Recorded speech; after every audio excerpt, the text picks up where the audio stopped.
Kwanza jina Gambosi. Jina Gambosi litokana na alikuwepo walikuwa wawindaji. Mwindaji ile alikuwa ni Mtaturu.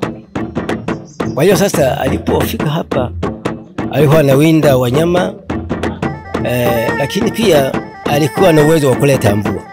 Inasemekana kwamba Gambosi ni mji mkubwa sana ambao hauonekani kwa macho. Kuna viwanja vya ndege, kuna maorofa, kuna nini? Je, kuna ukweli ndani yake?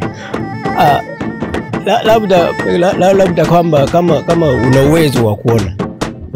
Una uwezo kama unakuwa na dawa, unajichanja, unaona sasa miji inavyoenda. Lakini usipochanjwa kwenye dawa hizo uwezo kaona. Kwa maana hiyo mtu akija Gambosi anahitaji kuona hayo maorofa, hizo viwanja vya ndege, swing, kwa lazima achanjwe dawa. Labda achanjwe na watu wenye uwezo. Wapo wenye uwezo. Na ukichanjwa unaona kweli? Unaweza kaona. Kwa hiyo tuseme tu Gambosi ni mji mkubwa. ni wa zamani. Lakini sasa si unaona huu mji ni lakini umesema mtu akichanjwa unaonekana. Yawezekana anachanjwa zamani unaona kabisa maajabu. Na kwa sasa hivi wachawi unawafahamu? Wachawi uwezo kuwafahamu. Na wanaishi na watu? Wanaishi na watu kweli. Maana unaweza kaoa mke wako lakini kumbe ni mchawi. Unaishi naye tu kama kawaida. Kuna historia kwamba Gambosi kuna fisi sana na wanakula watu. Kuna ukweli ndani yake? Hapa haijatokea. Tuna imani sisi tuliozaliwa kwa wakati huu, tuna imani ya kwamba wachawi hawapo. Jimbuka la kujua kwamba Gambosi ni wachawi, si wachawi. Gambosi ni watu kama kawaida. Wachawi walikuwa hapo lakini zamani. Saizi mbona tunaishi tu kwa raha, kwa imani. Gambosi ndo penye kwa uchawi. Yona zamani ukijenga hata shule unakuta matofali yako chini. Ukijenga hata ukimaliza kujenga darasa uje upau unakuta mbao ziko chini. Pale center kuna mkwaju. Ndo mkwaju ilikuwa nani guest gorofa ya wachawi Gambosi. Nasi hatukusita, tulikwenda moja kwa moja mpaka center ambapo umetajwa kuwa kuna mkwaju mkubwa ambapo ndipo yalikuwa makao makuu ya wachawi. Nasi tulibahatisha kukutana na katibu kata wa Chama cha Mapinduzi kata ya Gambosi, naye aliweza kuielezea Gambosi pamoja na mkwaju huo. Je, una historia gani? Mti huu una historia gani kwa Gambosi? Mti huu uliachwa na pori. Maana hapa kulikuwa na mkusanyiko wa watu namna ya kujilinda. Wanahakikisha kwamba kila mtu awe na upinde na mishale.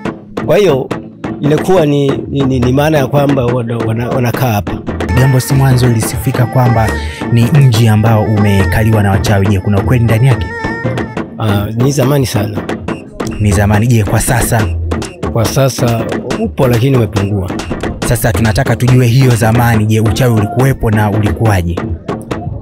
Zamani kulikuwepo na mama mmoja ambaye alikuwa anaitwa Minja Mabura. Alisifika kwa namna ya kutibu wagonjwa.